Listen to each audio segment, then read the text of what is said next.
आइए, आज हम जानेंगे शिवजी ने क्यों गणेश जी का गर्दन काटा।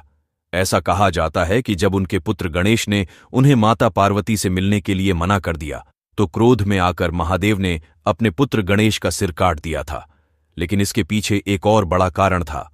वह कारण था महादेव को मिला श्राप, जिसकी वजह से उन्होंने अपने ही पुत्र को पीड़ा पहुंचाई। किस श्राप के कारण शिवजी ने काटा था पुत्र गणेश का सिर? जाने इसके पीछे की कहानी। श्री गणेश का सिर काटने के पीछे भगवान शिव को मिला श्राप भी एक मुख्य कारण माना जाता है। क्या है वह श्राप जिसके कारण भगवान शिव को अपने ही पुत्र गणेश का सिर काटना पड़ा था? आइए जानते हैं। यह तो सभी जानते हैं कि भगवान शिव ने अपने पुत्र गणेश का सिर काटा था और इसको लेकर बहुत सी पौराणिक कथाएं भी प्रचलित हैं। ऐसा कहा जाता है कि जब उनके पुत्र गणेश ने उन्हें माता पार्वती से मिलने के लिए मना कर दिया, तो क्रोध में आकर महादेव ने अपने पुत्र गणेश का सिर काट दिया था। लेकिन इसके पीछे एक और बड़ा कारण था। वह कारण था महादेव को मिला श्राप, जिसकी वजह से उन्होंने अपने ही पुत्र को पीड़ा पहुंचाई। आखिर क्या वह श्राप जिसकी वजह से भगवान शिव को पुत्र गणेश का सिर काटना पड़ा? चलिए जानते हैं। भगवान शिव को मिला था श्राप। शिव पुराण के अनुसार महादेव के दो भक्त थे, माली और सुमाली, जो बाद में जाकर राक्षस बने थे।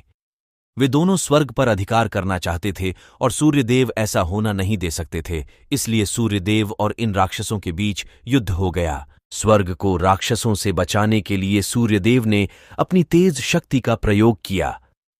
माली सुमाली की आवाज सुनकर भगवान शिव वहां पहुंचे तो दोनों भगवान शिव से प्रार्थना करने लगे कि हमें सूर्यदेव के प्रकोप से बचा लीजिए।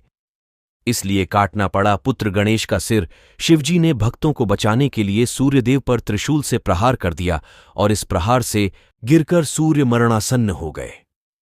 अपने पुत्र सूर्यदेव को उस अवस्था में देख महर्षि कश्यप ने क्रोध में आकर भगवान शिव को श्राप दे दिया कि जिस प्रकार तुमने मेरे प्रिय पुत्र को मारा है, ठीक उसी प्रकार तुम भी अपने पुत्र को स्वयं मारोगे।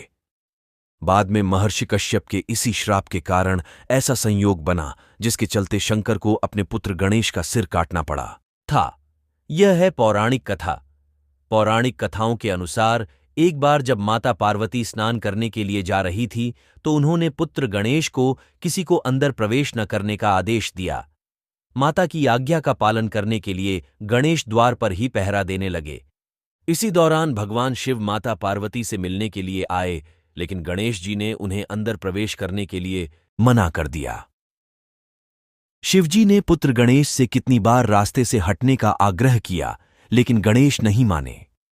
इससे भगवान शंकर बहुत क्रोधित हुए और अंत में आकर उन्होंने अपने त्रिशूल से गणेश का मस्तक शरीर से अलग कर दिया। बाद में माता पार्वती भवन से बाहर आईं तो अपने पुत्र को इस अवस्था में देख बहुत क्रोधित हुईं। भगवान शिव का जब पता चला कि गणेश उनके ही पुत्र थे, जिसके बाद उन्हें बहुत पछतावा हुआ। माता पार्वती के क्रोधित होने पर उन्होंने गणेश के शरीर पर एक हाथी का मस्तक लगाकर जीवित कर दिया। ऐसे ही और वीडियो देखने के लिए हमारे साथ बने रहिए और चैनल को सब्सक्राइब कर बेल आइकन को दबाएं, ताकि आने वाला हर नया वीडियो आप तक पहुंचे और अपने मित्रों तक भी इस वीडियो को पहुंचाए। धन्यवाद।